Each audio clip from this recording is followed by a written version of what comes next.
Bonsoir, chers élèves. Toujours dans le cadre de l'enseignement à distance, je vais vous présenter une séance de lecture dans les objectifs suivants.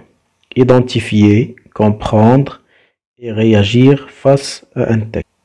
Alors, pour comprendre un texte, vous devez suivre les étapes suivantes.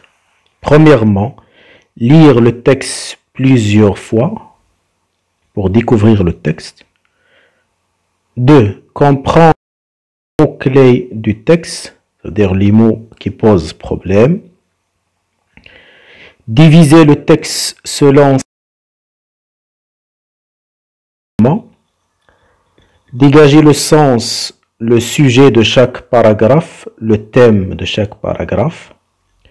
Commencer par les questions faciles, puis passer aux autres questions pour ne pas se bloquer.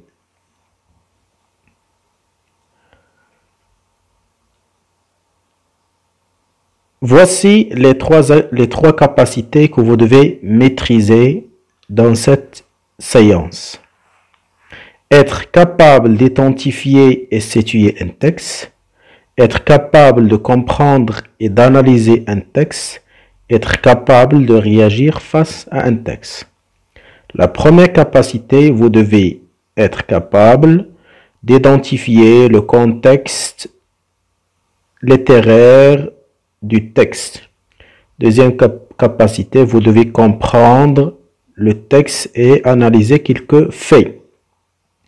Et la dernière capacité, vous devez être capable d'exprimer votre point de vue personnel.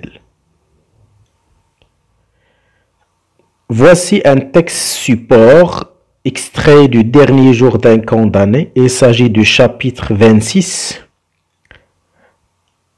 Alors, vous devez lire ce texte 2 ou 3 fois. Et après la lecture, on va passer aux étapes suivantes. Première étape, identifier et situer le texte par rapport aux événements.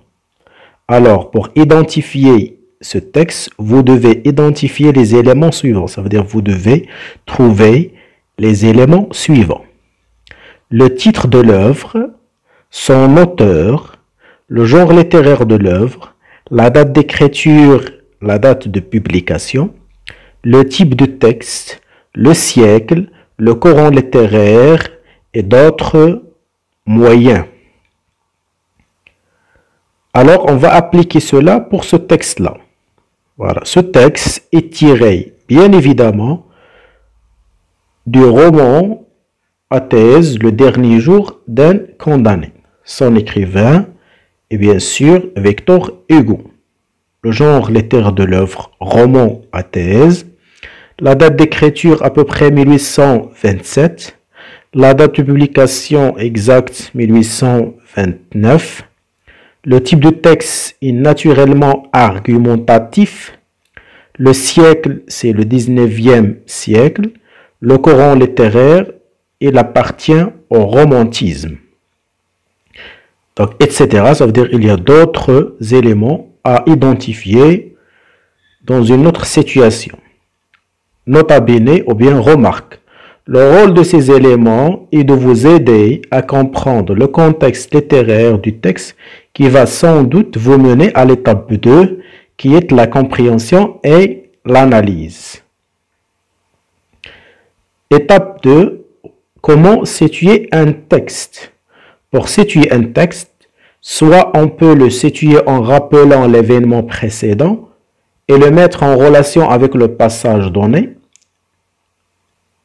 Première façon, voici un exemple. Ce texte se situe après que le narrateur est transféré dans une autre cellule à la conciergerie. Dans ce texte, le condamné a écrit une lettre à sa fille Marie et condamne le responsable de ce qu'il va lui arriver. Deuxième façon B, c'est-à-dire la deuxième façon pour situer un texte, ou bien rappeler brièvement l'événement passé, puis donner juste un résumé du texte en question. Exemple 2. Après que le condamné est déplacé dans une autre cellule, Il s'adresse ici à sa fille Marie et accuse les responsables de sa situation. Alors, vous voyez, c'est facile de situer un texte en utilisant les deux manières suivantes, A et B, dans l'exemple 1 et l'exemple 2.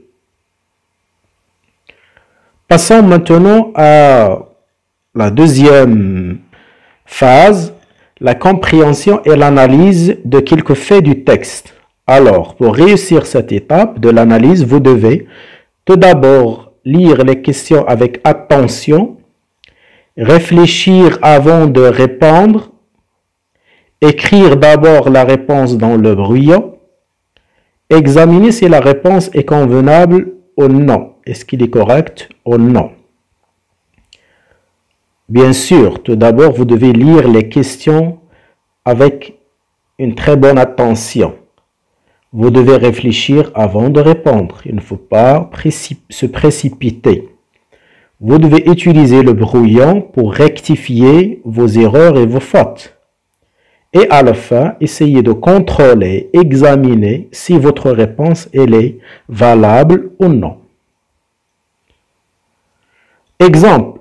Alors, répondons à ces deux questions posées à partir du chapitre 26 pour savoir comment comprendre et analyser des questions. Première question, pourquoi le condamné s'adresse-t-il à sa fille Marie? Deuxième question, relevez du texte une figure de style de l'anaphore, la répétition entre parenthèses et montrer son effet produit. Vous devez faire attention, dans une question, on peut trouver plusieurs questions, comme la question 1 et 2. Donc, il y a la question, pourquoi le condamné s'adresse-t-il à sa fille Marie? Et la justification. Vous devez répondre et en même temps justifier. Deuxième question, vous devez relever la figure de style et montrer son rôle, son effet produit. Réponse. 1.